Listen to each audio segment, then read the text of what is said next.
Welcome to Wine and Word. Our summer tradition continues, and even though we can't be together here in the Family Life Center to enjoy the goodness that you share with one another, the conversations before and after, and the great speakers that we offer here on stage, we still continue, even in this COVID time, of being fed by God's Word. And so this Wine and Word series tonight and in the 2 months to follow will focus on celebrating the 50th anniversary of the Ordination of Women in the ELCA and its predecessor bodies.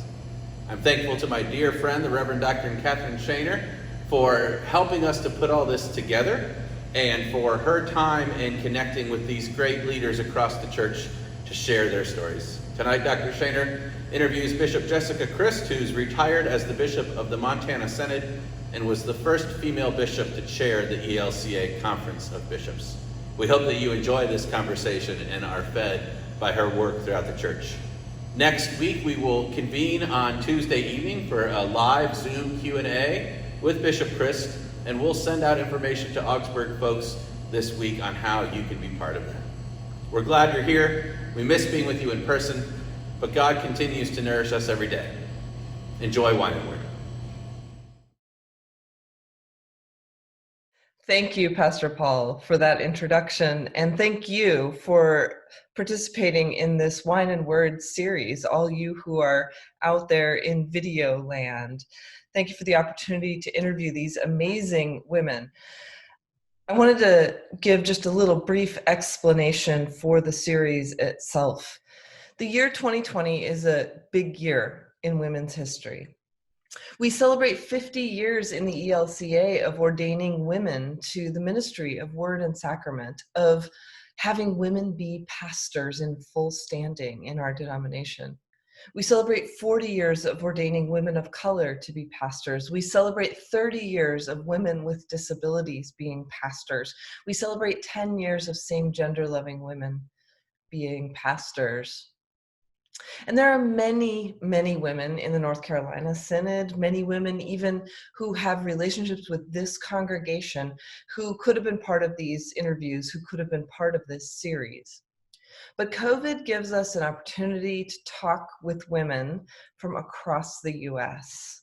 Whereas we're limited by geography, when we meet in person, we're not when we meet virtually. So the women that you are about to encounter in this series from now until October are women who I have encountered in my own ministry. These are women who've emboldened me with the longevity of their witness, who strengthened me with their ability to speak in a changing world. These are women who have dreams and visions of where we need to go for the next 50 years, 100 years.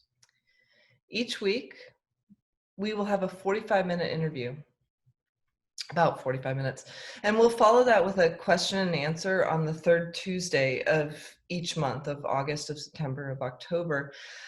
Bring your wine and cheese.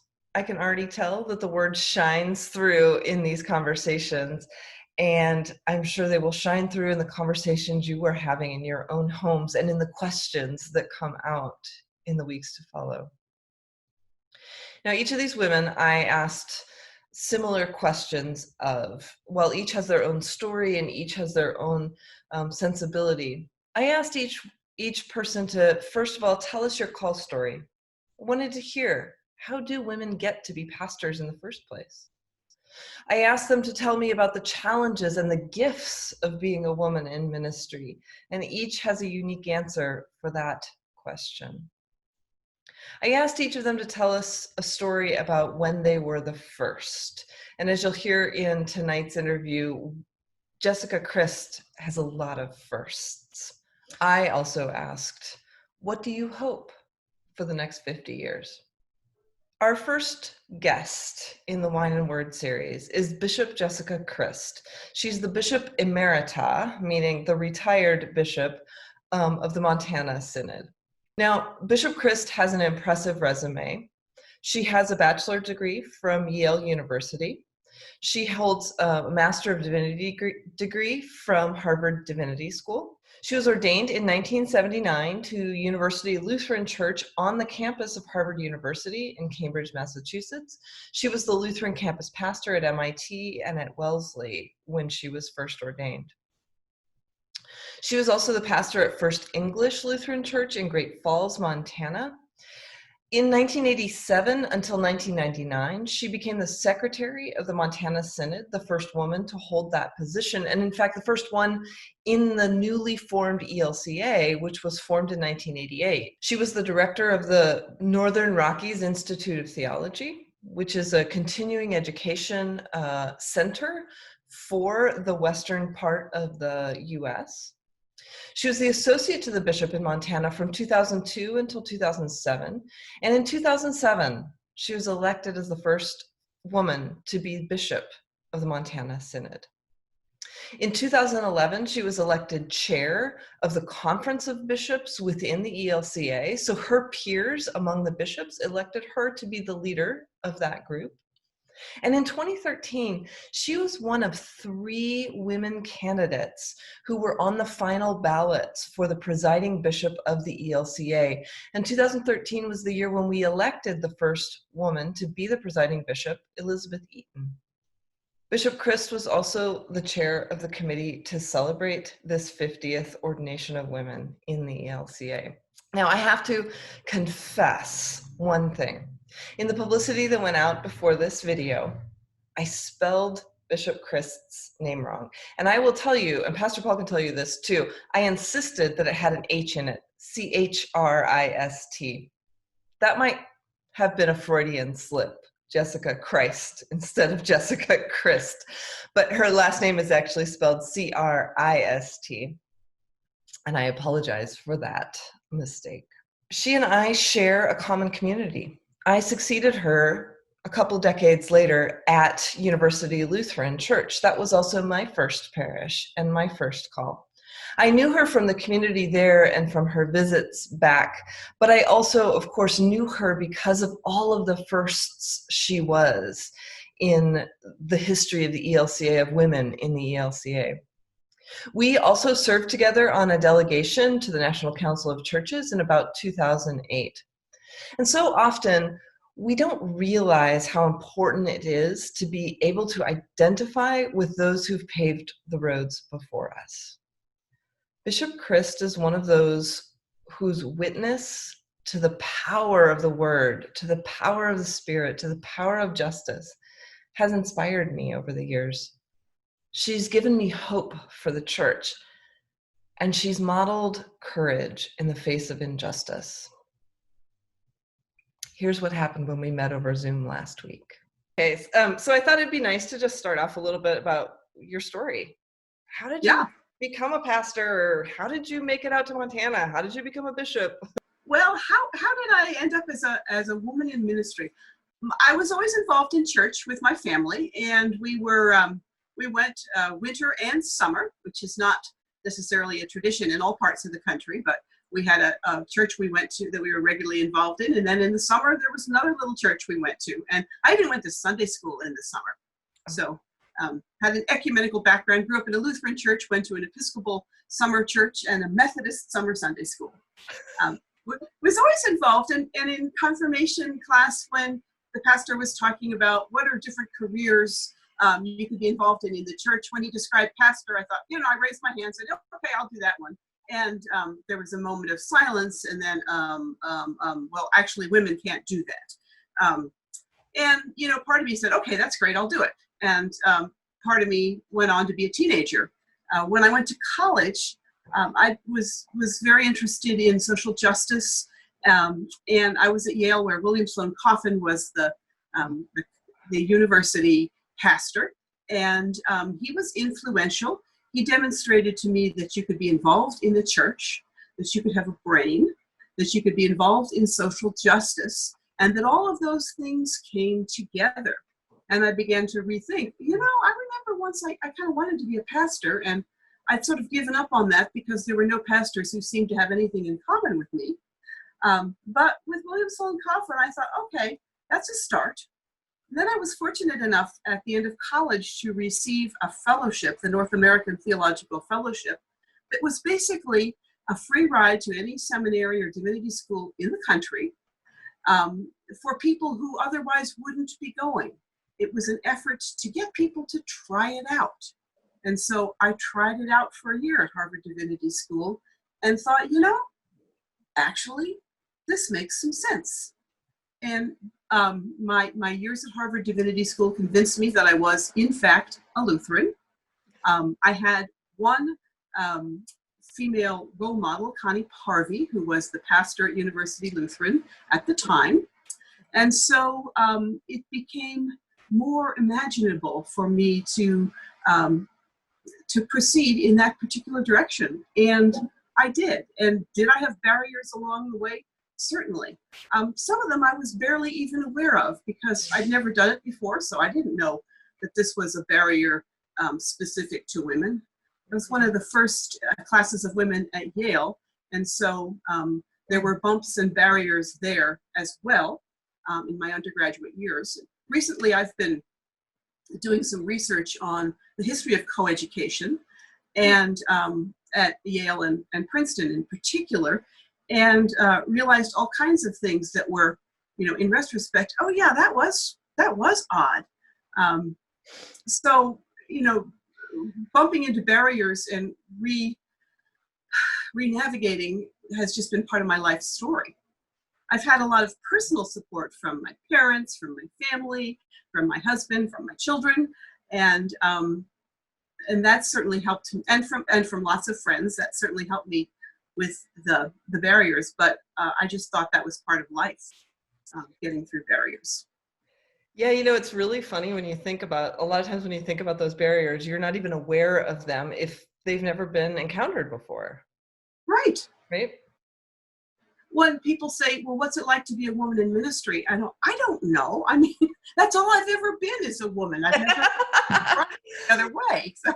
Right. Yeah. No, yeah. In fact, I almost wrote that question for you and thought, well, but she's not ever been anything other than a woman in ministry. But one of the things that I have noticed is that you have a lot of first womans in your biography, right? You were one of the first women at Yale. You were one of the first women at Harvard Divinity. You were one of the first women ordained in the ELCA.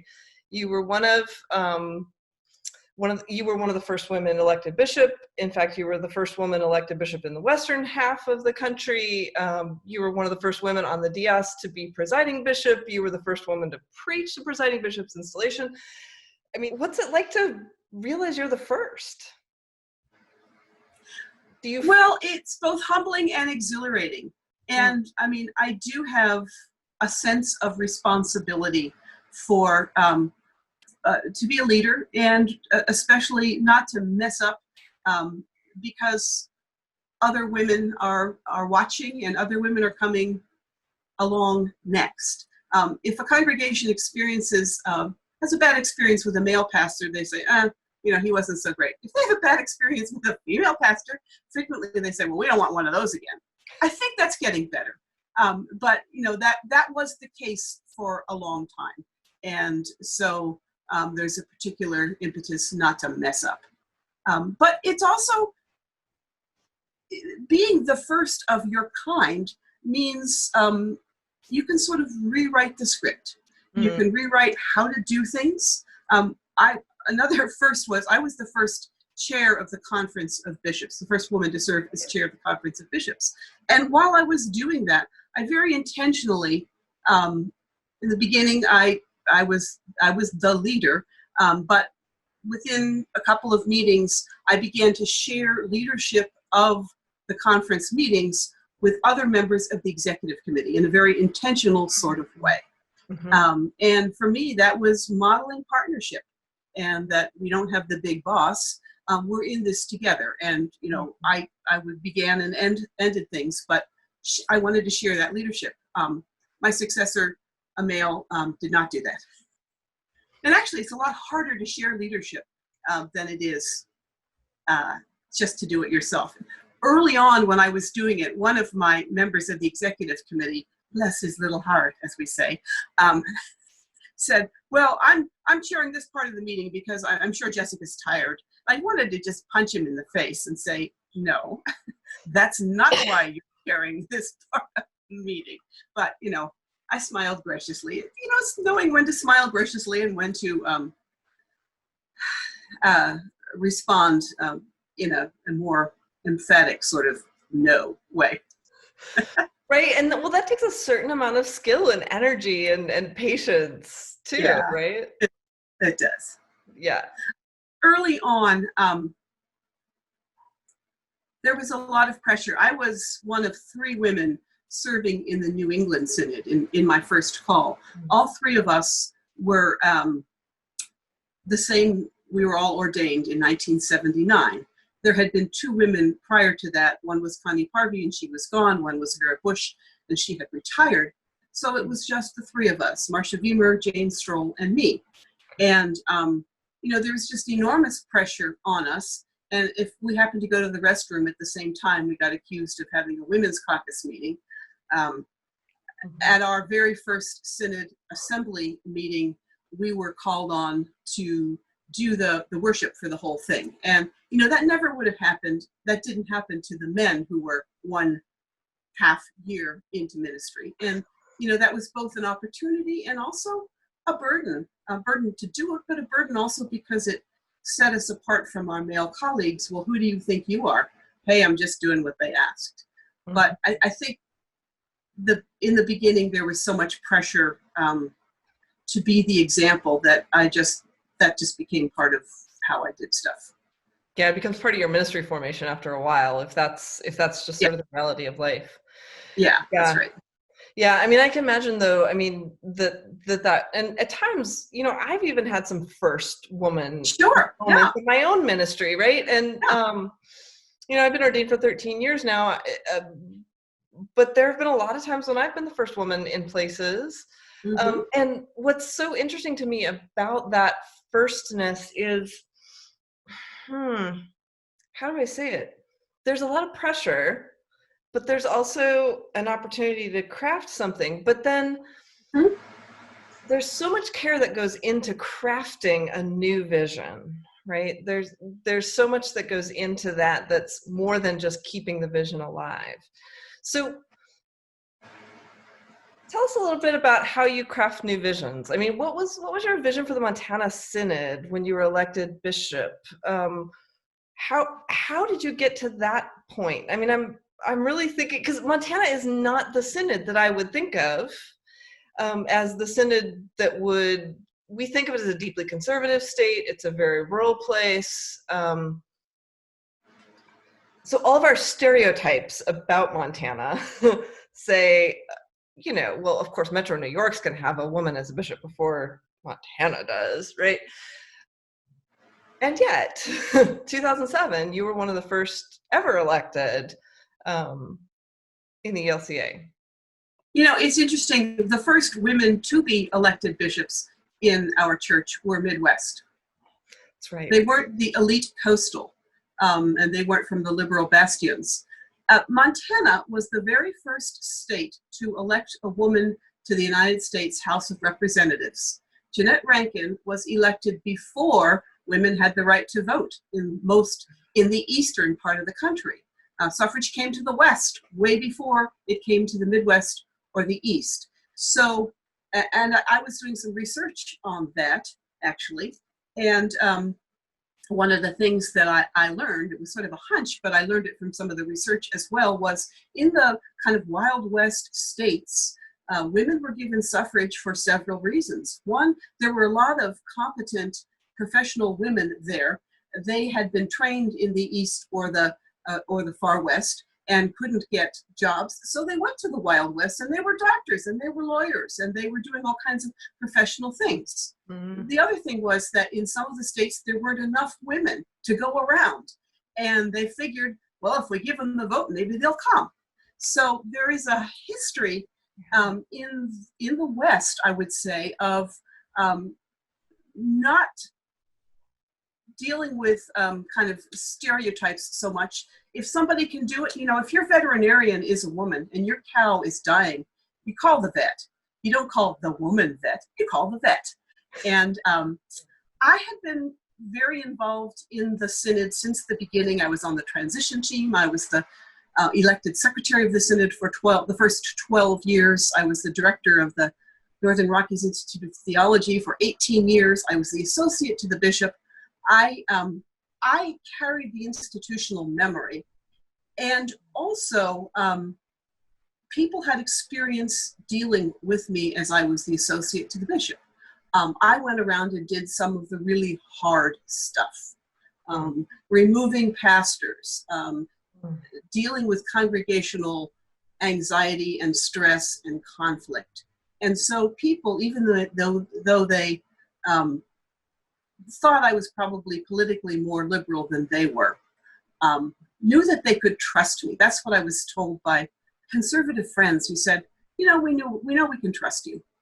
So that's the great mystery of how I was elected. Wow. But you were serving as a parish, you'd been serving as an associate. Were you serving as a parish pastor before you became associate, or? When I first moved to Montana, I was serving in a parish. Okay. And then I was doing the continuing education for so many years. But through that, I knew pastors all over the synod. And then as I was associate to the bishop, I also knew, members of congregations all over the synod. So I was a known quantity and a trusted quantity. So one person said to me, actually a former LCA bishop said to me, the real miracle is not that the Montana Synod elected a woman, but that the Montana Synod elected a woman who came from the LCA and from the East Coast. But for whatever, I was elected just as me, and they trusted me. So that was, and then that was in 2007, and then in 2009, the Churchwide Assembly voted on human sexuality, and all hell broke loose, and I know it did in North Carolina as well. Very much so, and in my home state of Nebraska as well. Mm-hmm. So what was that crisis like? What was it like leading through that? I imagine that the fact that you had so much trust was one of the things that got y'all through it. Here I'm using my y'alls from North Carolina. Phrase. But that's one of the things that got you all through it. But what was it like? Naively, I expected that people would agree to disagree. I'm, a Myers-Briggs thinker, not a feeler, and so I think. But it was a firestorm. Some congregations went easily and gently, and some went with just horrible damage all around them. And I was the target of a lot of damage. My anecdotal experience is that the women who were bishops were treated worse than the men who were bishops as we went through this. It depended a lot on the part of the country, but there was some people who were outraged at what the ELCA had done, who didn't understand it, needed someone to be angry at. And so the bishop is the one you're angry at. And if you're angry that there's change, well, you can be angry also that women are involved in this thing. I heard amazing numbers of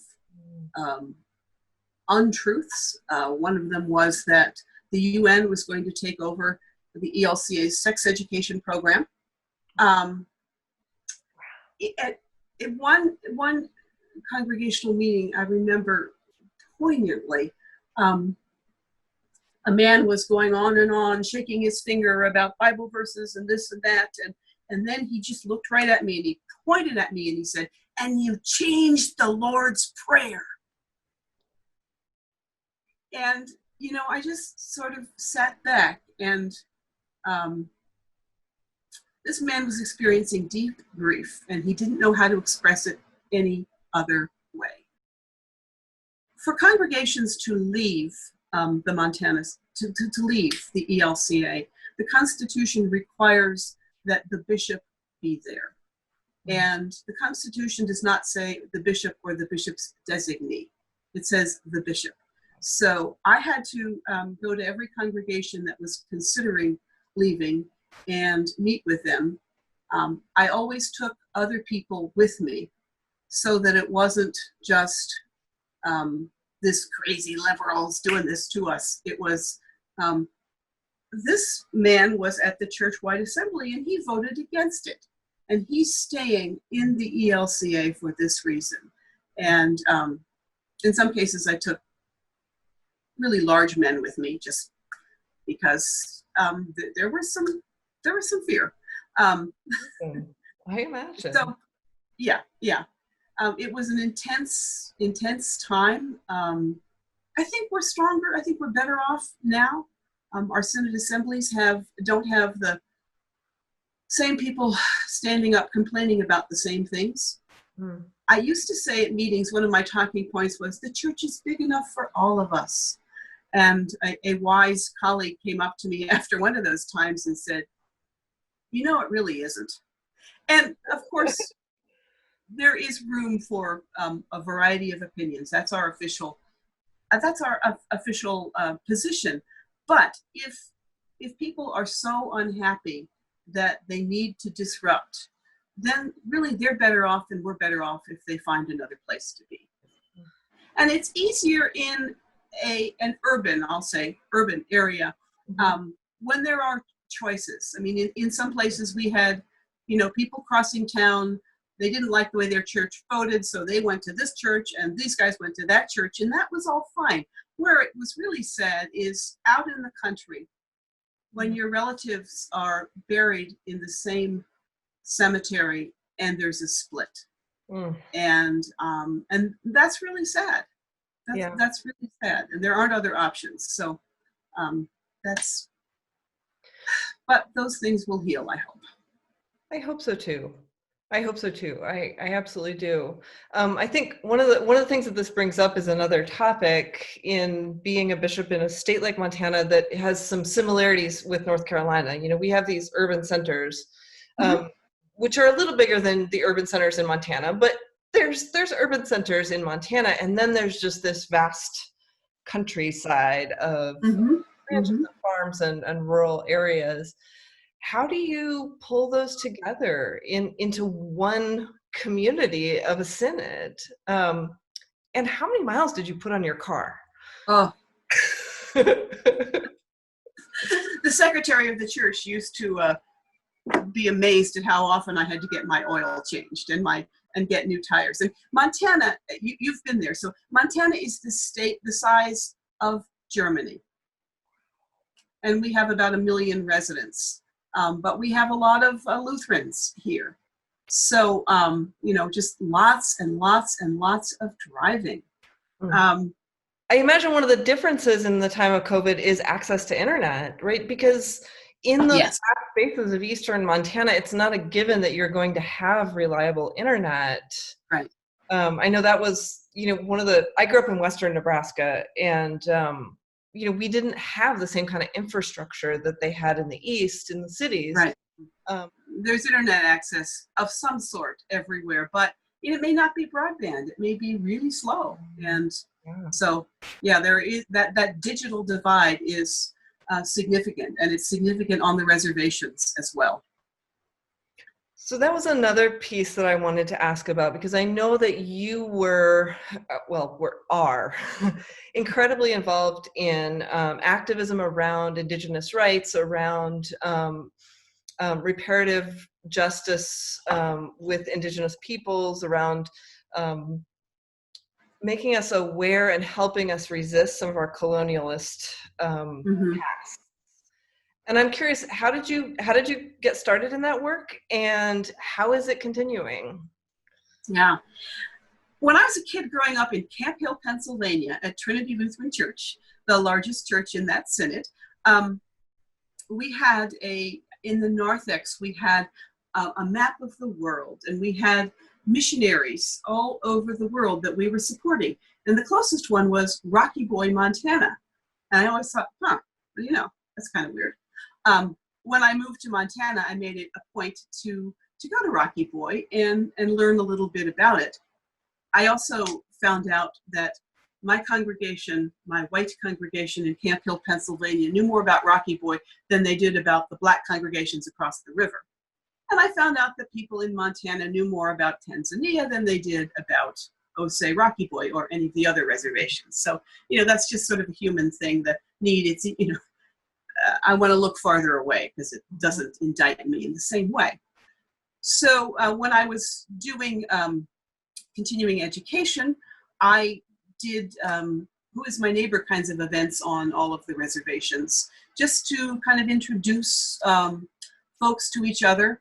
And I mean, they were very preliminary. I learned a huge amount as I was doing them. And I learned that you just have to take things slowly in order to be trusted. I mean, you do with any community, but with Native communities in particular, they've been messed over by white people so many times that they're not even going to bother to take you seriously unless you're really in it for the long haul. So I learned some patience, and I learned, I took a class on intercultural communications and focused on the Northern Cheyenne Reservation, where I've been having some miscommunications big time. And I've just been working with Rocky Boy, and we set up a new mission on the Fort Peck Reservation, working with a Assiniboine and Sioux. And as a synod, we did an apology to the Native peoples, and the point of it was to take it, not just to write it, vote on it, and then put it away, but actually to go to different tribal councils or tribal leadership groups and present it. And we were able to do that with about 3 or 4 of the tribes. It's slow, and I'm just learning patience. I was pretty involved in getting our synod to vote to repudiate the doctrine of discovery, which we did, which the ELCA did, and then the ELCA as a national church has done zip since 2016 when that was voted on. And I have personally harassed the presiding bishop, who is a good personal friend, has been a friend for 40 years.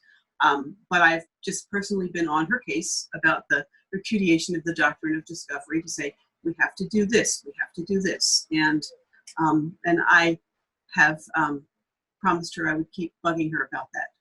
So I am.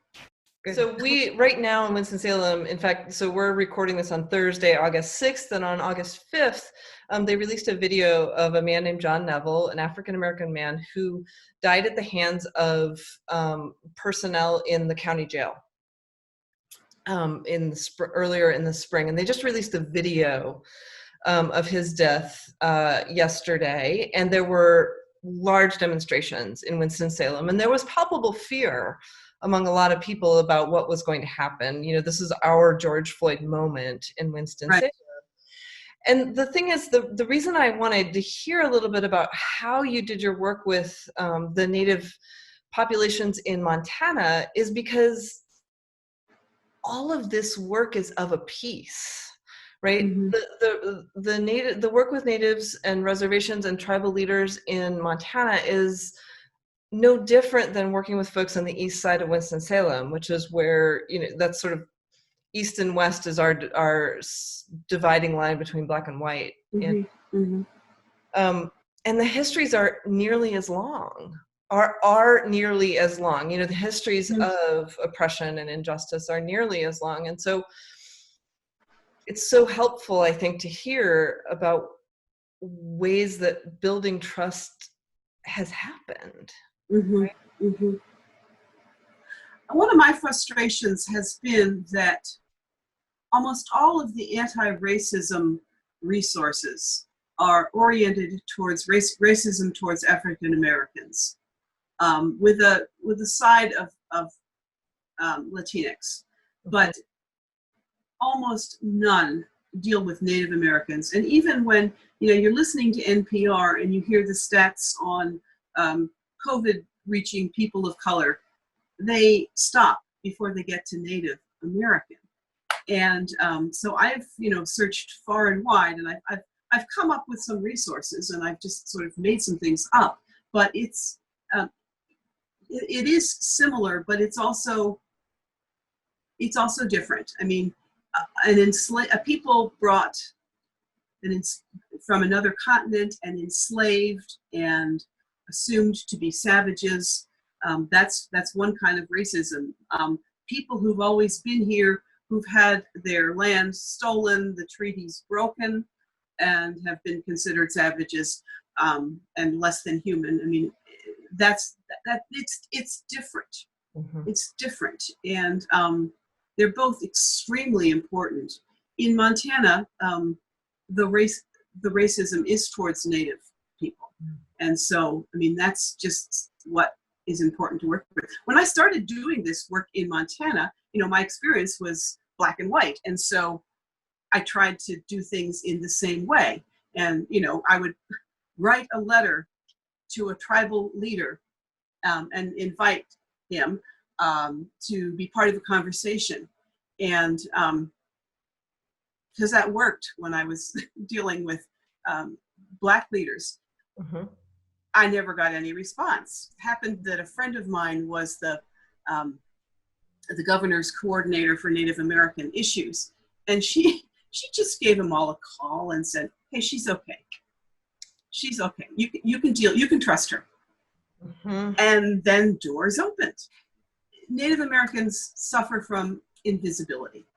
Mm-hmm. And, people in lots of parts of the country don't even think that there still are Indians. Just like there aren't, are there any buffalo left? Are there any Indians left? Yes. And, they might very well be your neighbors, because as many as there are on reservations, there are plenty of Native American folks who live in communities. The Lutheran Church, back in the 70s, there was the National Lutheran Indian Board, and they did good work. That was when there was the occupation of Alcatraz and a lot of things going on. Lutherans were active then.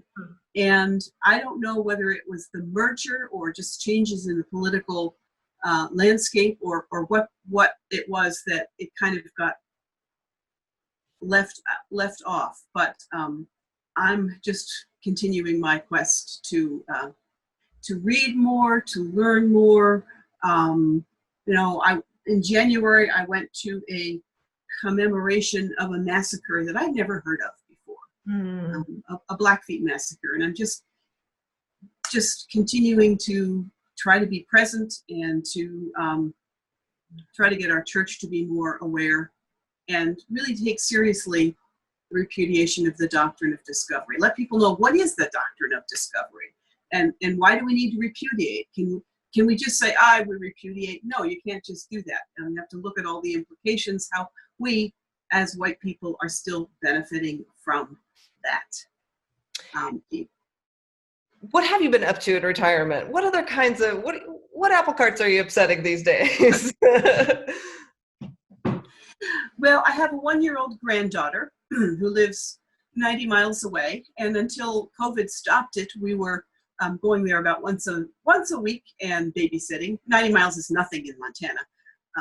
Hop, skip, and a jump, literally. My son is running for political office. He's running to be Attorney General in the state of Montana. So I'm involved in the politics of that. And I have two sort of church things that I'm doing. One is I'm chairing the ELCA's 50th anniversary of the Ordination of Women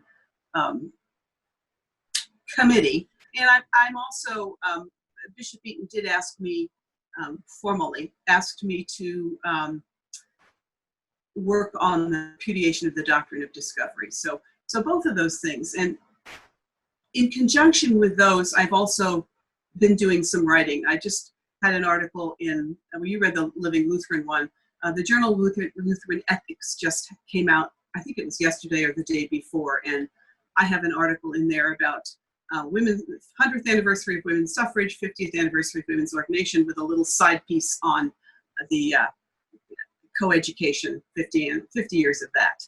Right. And so I've been doing some writing as well. And our daughter had just she just finished her book that she wrote on sabbatical. It's called Texts After Terror, and it's about the Bible and rape culture. For those at Augsburg who don't know, she's a biblical scholar in Hebrew Bible, and particularly in feminist hermeneutics. Just her scholarship is amazing. What's really exciting, I saw that she wrote a book about Margaret Atwood, about Handmaid's Tale, and Margaret Atwood read it. Yes. She and a colleague edited a series of essays on Margaret Atwood in the Bible, and that came out this summer too. So that was exciting. And she's expecting a baby in September. So my goodness, everything is very, very busy for you right now, isn't it? Yes. That's You know, cool. one of your questions that you had sent me was how things are different now from when I started out. And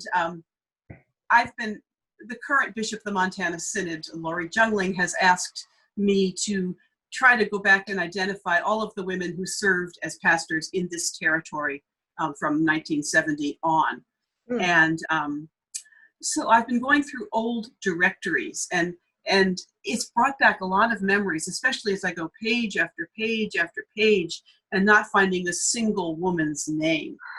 That's a huge difference. And then but just that feeling, I remember farther back too, going page after page, and I was the only woman within several hundred miles in Montana. And even in New England, I was, one of 3 women in the entire New England synods when I started out anyway.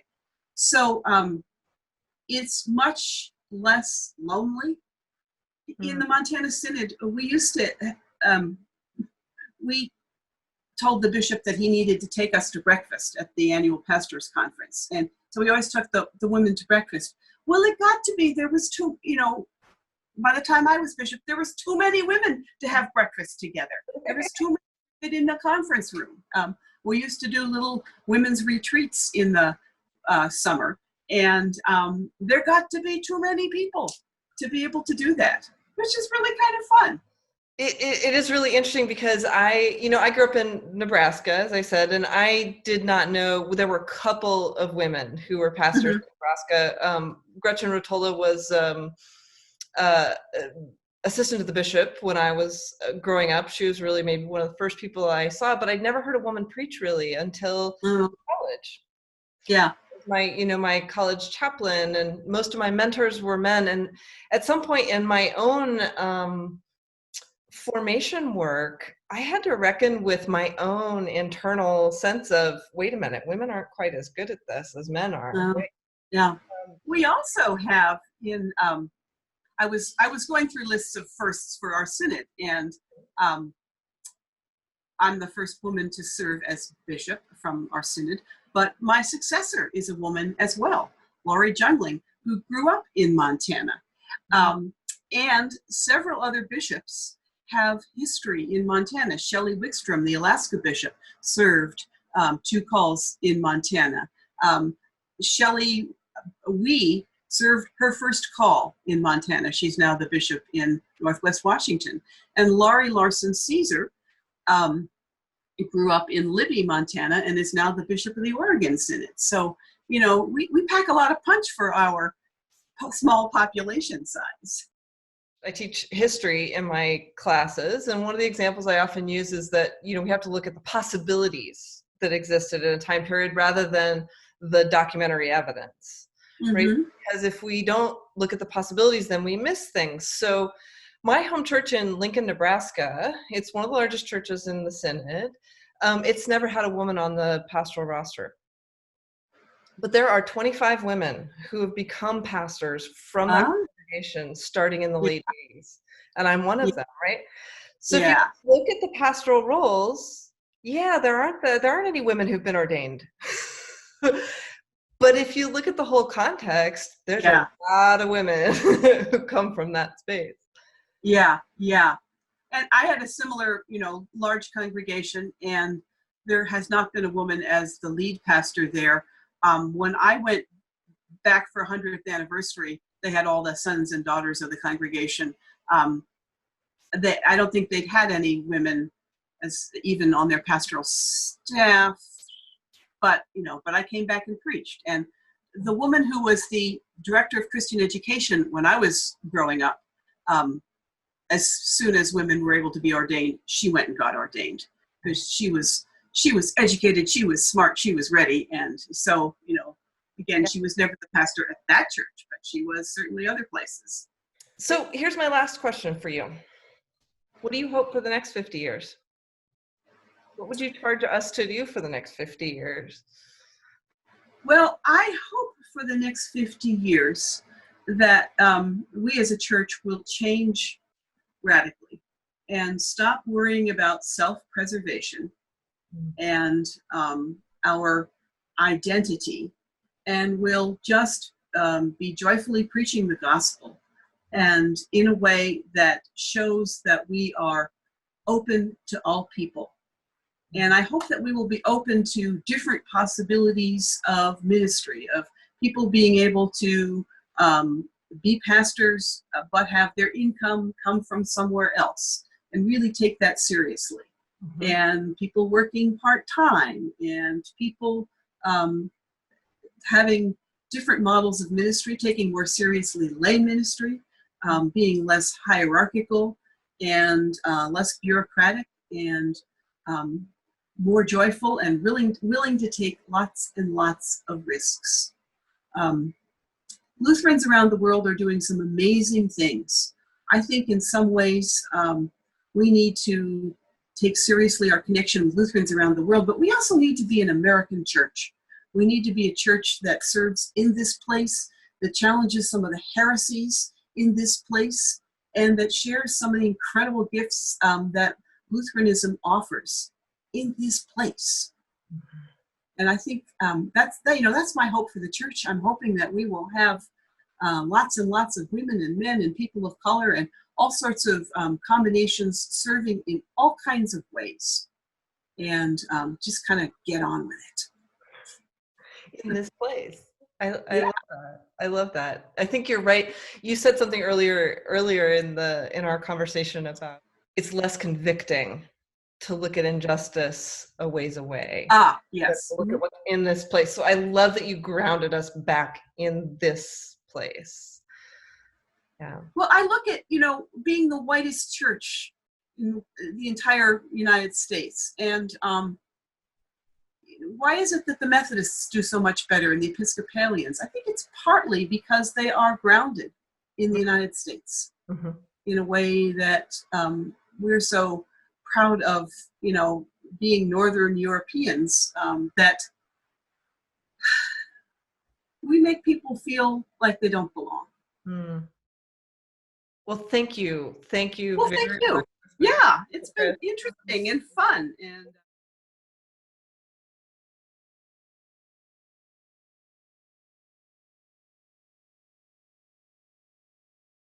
when we were on delegation for the National Council of Churches together, I remember you said to me at one point, you said, because somebody, I think it was Robin Steinke, was actually giving me grief about wanting to be an academic.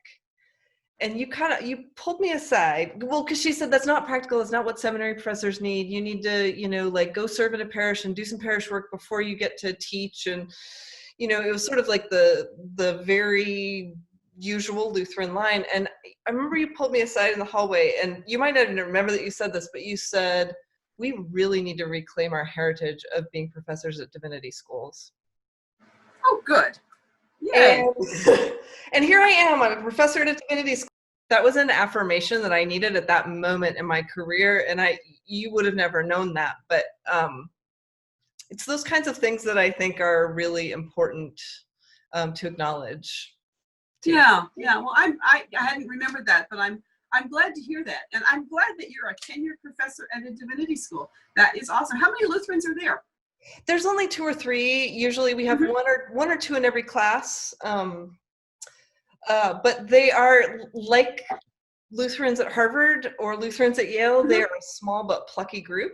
Yeah. I have always pushed to allow students to go to Wake Forest or any reputable divinity school, and push through our candidacy committee, and in the Conference of Bishops. That was one of my things I was always pushing, because I think you know, those sorts of places train for an ecumenical, interfaith, non-faith world in a way that a little Lutheran bubble doesn't.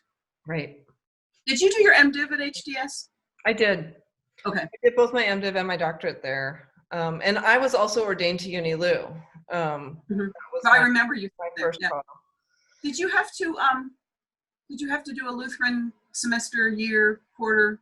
You did. I did a whole year at LSTC. It turned out in my own journey, that was exactly what I needed, even though, I felt like I was more Lutheran than the Lutherans there, because I'd been, describing Lutherans to Hindu priests. Yes, exactly. Yes. And so, I did my internship in Detroit with the African American Coalition there, and at Gracious Savior Lutheran, and then I went to LSTC. And while I was in Detroit, I developed symptoms of rheumatoid arthritis, but it went undiagnosed. Healthcare disparities in African American cities. Yeah. And so I was really glad for the Lutheran year because it gave me a year to rest, actually. Yeah. And to get myself well and to apply for doctoral work. And it really was the congregation in Detroit that sent me off to my doctoral work. They said, my internship committee said, okay, look, you got to figure this out. What are you going to do next? Are you going to go do parish work, or are you going to go apply for doctoral work? And we took the 50 days between Easter and Pentecost and prayed about it, and came back together at Pentecost, and I was ready to be apologetic. I think I need to do the academic route, and they were like, well, yeah, we thought that too, and we thought that at Easter, but Oh, that's wonderful. That's a wonderful story. Yeah. Yeah. Well, and what they said to me was, we're not disappointed at all, because you have opportunities that we'll never have, and we're the ones who formed you for that. Yeah. So wow. Way of claiming, that really has made me feel a responsibility to that community for my entire career. So, that is so neat. That's a wonderful story. Yeah. Excellent. Yeah, and then I went back. So I was at the very limit of my candidacy when UniLou called me. I was like 9 years and 50 weeks or something like that. So, yeah. But I will say one of the things I'm missing in the pandemic is presiding at the table. Yeah. Which only confirms that this dual thing of academics and pastoral work is exactly the call.